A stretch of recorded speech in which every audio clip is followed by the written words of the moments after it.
5. Ask Mr. Fisher. Mr. Fisher, good evening. Welcome to Ask Mr. Fisher. Show. We answer your question about fish. Every week we select the two best question. This week they come from Jason and Bora.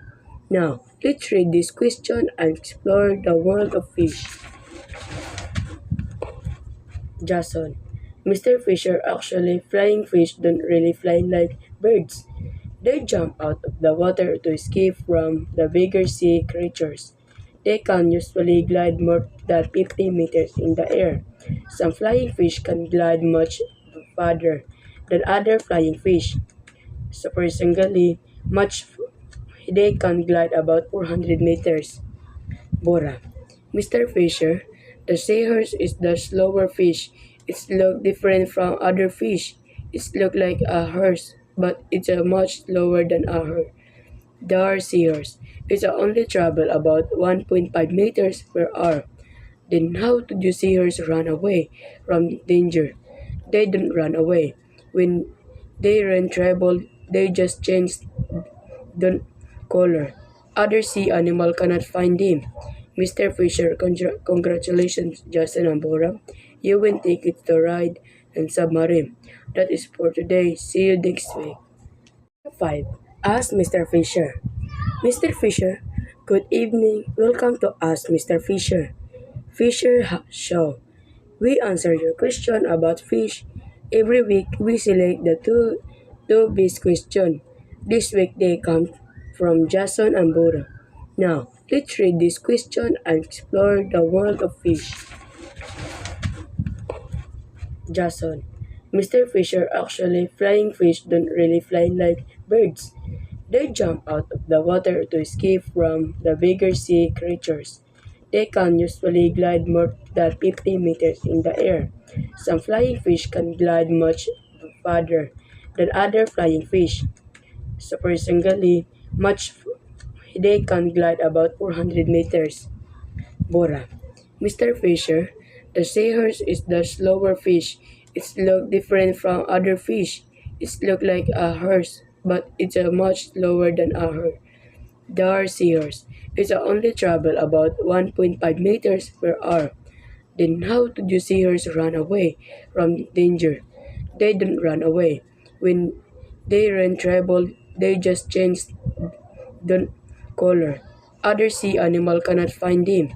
Mr. Fisher, congratulations, Justin and Bora. You win tickets to ride and submarine. That is for today. See you next week. 5. Ask Mr. Fisher. Mr. Fisher, good evening. Welcome to Ask Mr. Fisher. Show. We answer your question about fish. Every week we select the two best question. This week they come from Jason and Bora. Now, let's read this question and explore the world of fish. Jason. Mr. Fisher, actually flying fish don't really fly like birds. They jump out of the water to escape from the bigger sea creatures. They can usually glide more than 50 meters in the air. Some flying fish can glide much farther than other flying fish. Surprisingly, they can glide about 400 meters. Bora. Mr. Fisher, the seahorse is the slower fish. It's look different from other fish. It's look like a horse, but it's a much slower than a horse. The seahorse. It's only travel about 1.5 meters per hour. Then how did you seahorse run away from danger? They don't run away. When they run travel, they just change the color. Other sea animal cannot find him. Mr. Fisher, congratulations, Justin and Bora. You win tickets to ride and submarine. That is for today. See you next week. 5. Ask Mr. Fisher. Mr. Fisher, good evening. Welcome to Ask Mr. Fisher. Show. We answer your question about fish. Every week we select the two best question. This week they come from Jason and Bora. Now, let's read this question and explore the world of fish. Jason. Mr. Fisher, actually, flying fish don't really fly like birds. They jump out of the water to escape from the bigger sea creatures. They can usually glide more than 50 meters in the air. Some flying fish can glide much farther than other flying fish. Surprisingly, they can glide about 400 meters. Bora. Mr. Fisher, the seahorse is the slower fish. It's look different from other fish. It's look like a horse, but it's a much slower than a horse. The seahorse. It's only travel about 1.5 meters per hour. Then how did you seahorse run away from danger? They don't run away. When they run travel, they just change the color. Other sea animal cannot find him. Mr. Fisher, congratulations, Justin and Bora. You win tickets to ride and submarine. That is for today. See you next week. 5. Ask Mr. Fisher. Mr. Fisher, good evening. Welcome to Ask Mr. Fisher. Show. We answer your question about fish. Every week we select the two best questions. This week they come from Jason and Bora. Now, let's read this question and explore the world of fish. Jason. Mr. Fisher, actually, flying fish don't really fly like birds. They jump out of the water to escape from the bigger sea creatures. They can usually glide more than 50 meters in the air. Some flying fish can glide much farther than other flying fish. Surprisingly, they can glide about 400 meters. Bora. Mr. Fisher, the seahorse is the slower fish. It's look different from other fish.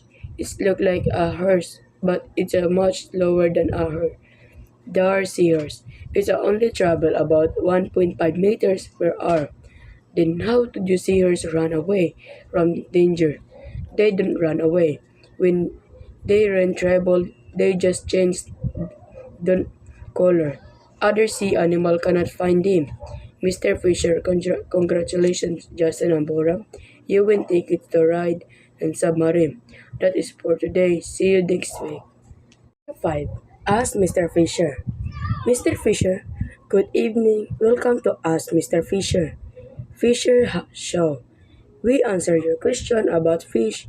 Every week we select the two best questions.